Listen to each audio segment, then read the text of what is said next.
I want him to keep his job, but since then, Michael still has apologized, which I hate.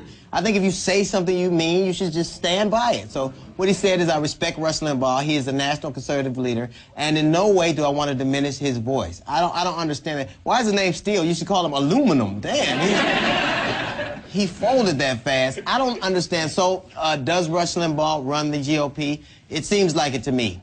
Here now to talk about the grand old party is Texas Congressman Ron Paul. How you doing, Ron?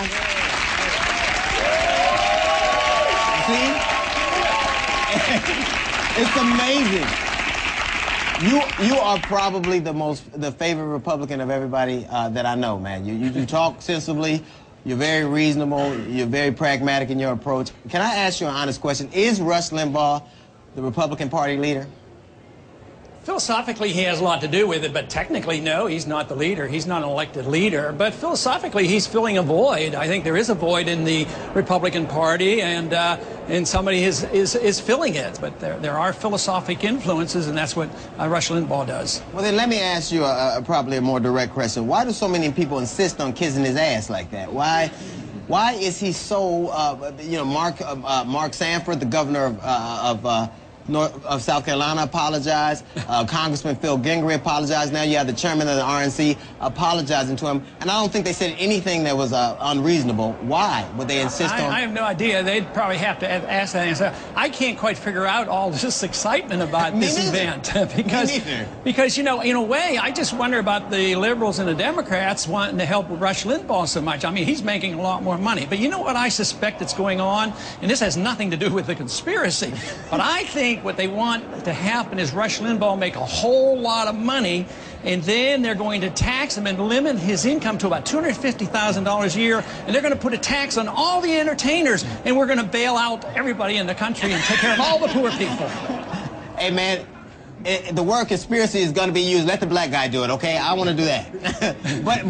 but he does represent, Rush Limbaugh does represent a pretty large segment of the Republican Party. I think the little poll, I don't think anybody knows the exact number, but I think I saw a poll that said maybe 11%, but they're energetic and they know about it. But he doesn't represent, you know, a lot of people involved with social values. He certainly doesn't represent me. Now, Rush did say that he wanted President Obama to fail. Do you feel the same way? No, not really, and I didn't hear his exact words, but, you know, if a person's goal is to help poor people and take care of, improve the world and bring peace, you want them to be successful. But if they want to socialize the country and nationalize everything, no, you don't want them to be successful there, but you can support their goals, and you hope they do, but I don't want any authoritarian to be successful. I don't want people to be successful in their foreign policy, even if we go off to another war like Obama's doing right now in Afghanistan. You know, if you say, oh, great, let's have great success over there, then he can go on and take on Pakistan. Well, thank you, Ron. We're going to be right back. Next, we got more with Ron Paul. We'll be right back.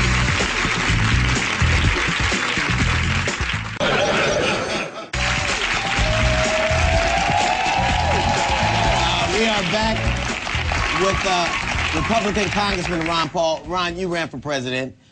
When you dropped out, you did not back John McCain. Obviously, you have some issues with some members of your party, right? Right, yeah. When they don't live up to their promises, you know, if they call themselves fiscal conservatives and then they double the size of the budget and the deficit, then I can't with a clear conscience support them. So you were against George Bush's big spending, too? Oh, absolutely, and certainly I was against his foreign policy and his violation of personal civil liberties, the privacy that he was invading and the secrecy of government. I didn't like any of that. I'm sort of an old-fashioned conservative that believes in the Constitution. Now, you also voted against President Obama's stimulus package. Obviously, you had reservations about that. Why was that? Well, I don't think it's going to do any good. Most of that money so far hasn't helped the little guy. It's going to Wall Street.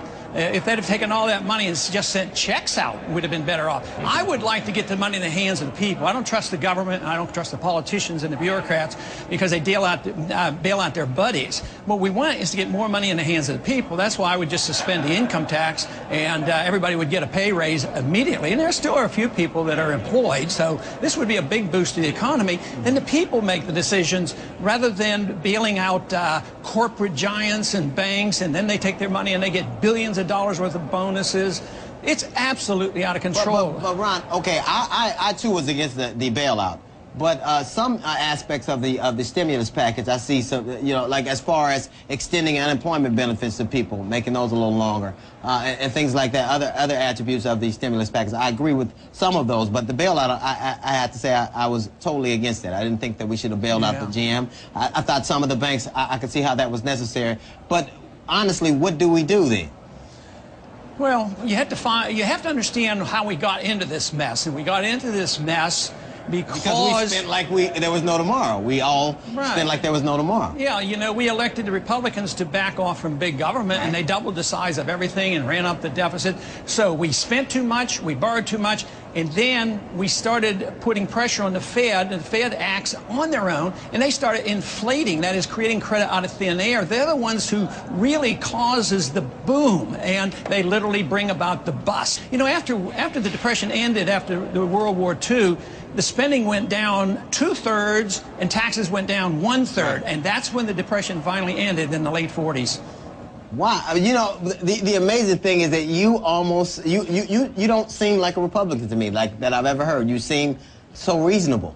No, honestly, you really do. You seem to make sense, which I don't attribute to very many politicians. Okay, go ahead. But the government does have to do something. I think we're very panicked. I think the electorate is clearly nervous. The government has to do something to kind of lay their fears, or we'll never get on track, right? Yeah, and that is true, and we could if we had some sensible people here. And even though I am a strict constitutionalist, I don't believe in most of these programs, I still have an interim set of priorities. I would cut $500 billion from overseas. I don't think it makes any sense to blow up bridges in Iraq and then pay to rebuild them to no-bid contracts where the corporations never rebuild.